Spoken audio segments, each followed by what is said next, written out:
Palazzo Spinola was built by the nobleman Francesco Grimaldi at the end of 16th century, but passed through several powerful families from Grimaldi to Pallavicino, Doria, and finally Spinola. The history of National Gallery began in 1958 when brothers Francesco and Paolo Spinola decided to donate their palace and its collections to the Italian state. Since then, the historic residence, which for centuries was the home of wealthy nobles, has opened its doors to a wide public.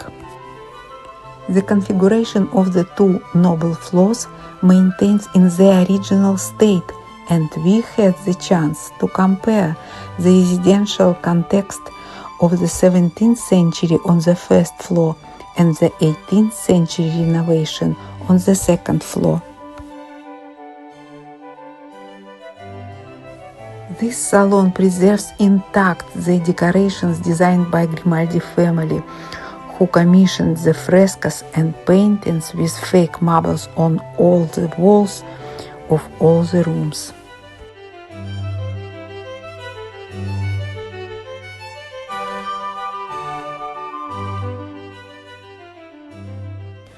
On the wall is an episode from the war for the conquest of Portugal. Francesco Grimaldi had participated in this military campaign won by Spain in 1580. The private altars are present in all Genoese houses, and at the Palazzo Spinola there is one for each floor. The decorations of the altar of this living room were made at the end of the 17th century.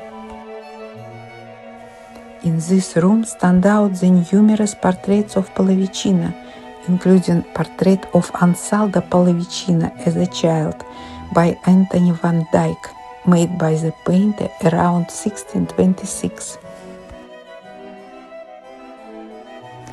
It was not easy to hit the halls of the ancient palaces, but often it was not even so necessary. The noble floors housed moments of society, while the apartments in which the private life of the families took place were in spaces with lower ceilings, easier to keep warm. For this reason, there is only one fireplace on this floor. The paintings and objects collected here were made during the 17th century and acquired by the many families who have inhabited the palace over the centuries. The purpose of the Hall of Mirrors was to arouse the amazement of visitors. This space is the culmination of the renovations implemented in 1734 by Maddalena Doria. It was entirely decorated by the Genoese painter Lorenzo de Ferrari.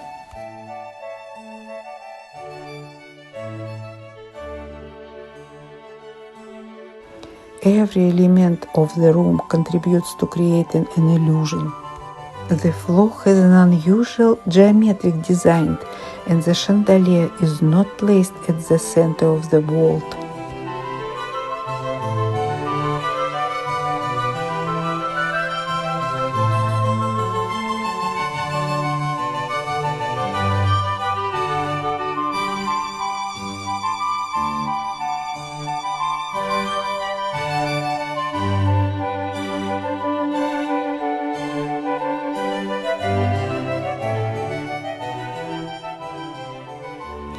Saloon was the principal formal space in ancient palaces.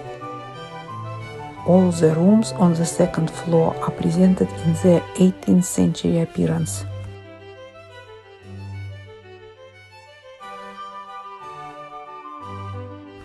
In 1732, on the death of the Paolo Francesca, his sister Maddalena Doria became mistress of the building. Maddalena married Nicola Spinola and took the name by which the mansion is known today, Palazzo Spinola.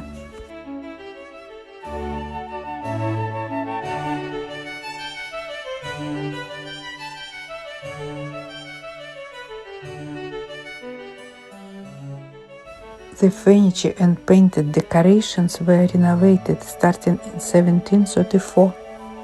The gap in the center of the vault was caused by a bomb that struck the palace during the Second World War. Maddalena Doria hired an army of painters and stucco sculptors who crafted every detail according to a comprehensive plan in the Rococo style.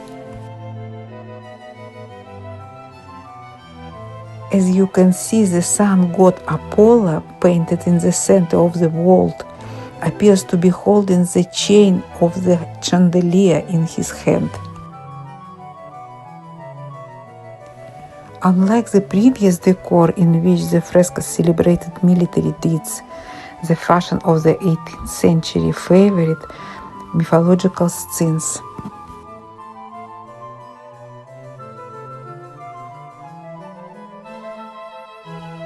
In the 18th century, mirrors of this size were only produced in Paris.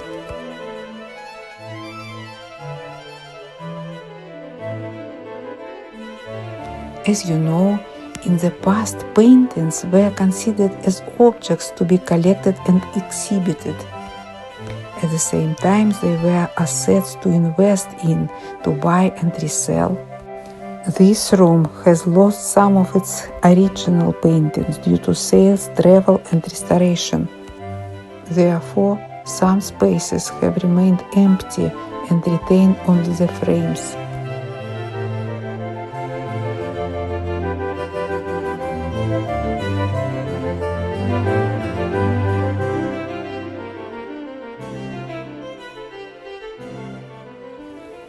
The fresco in the vault represents the victory of valor.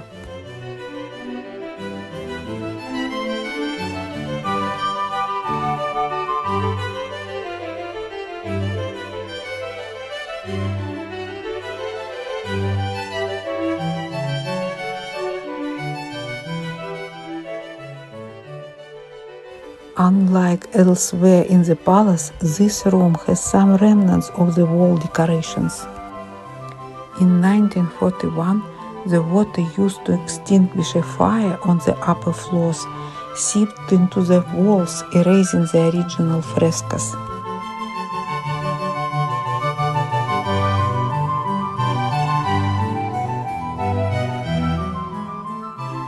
This work was acquired in 1652 by Ansaldo Pallavicino and is the sketch for the large canvas in the Genoese Basilica of Santissima Annunziata.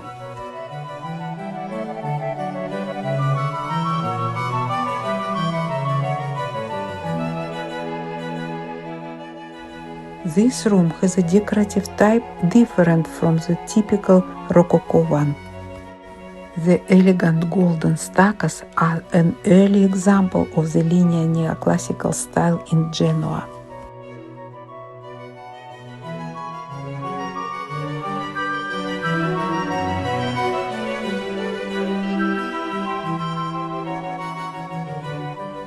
There were no dining rooms in ancient palaces. The room where people took their meals were chosen according to the number and prestige of the guests. The use of specific rooms for eating meals became established in homes in the 19th century.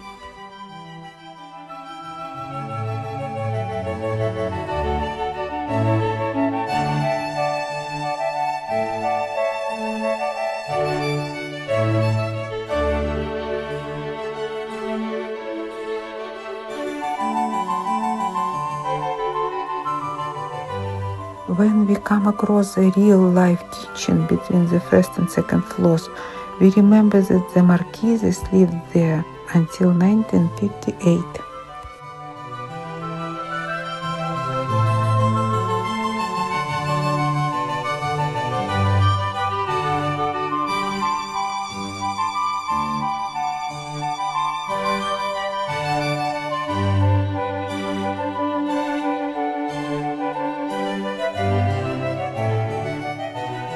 We have enjoyed our time travel into the past.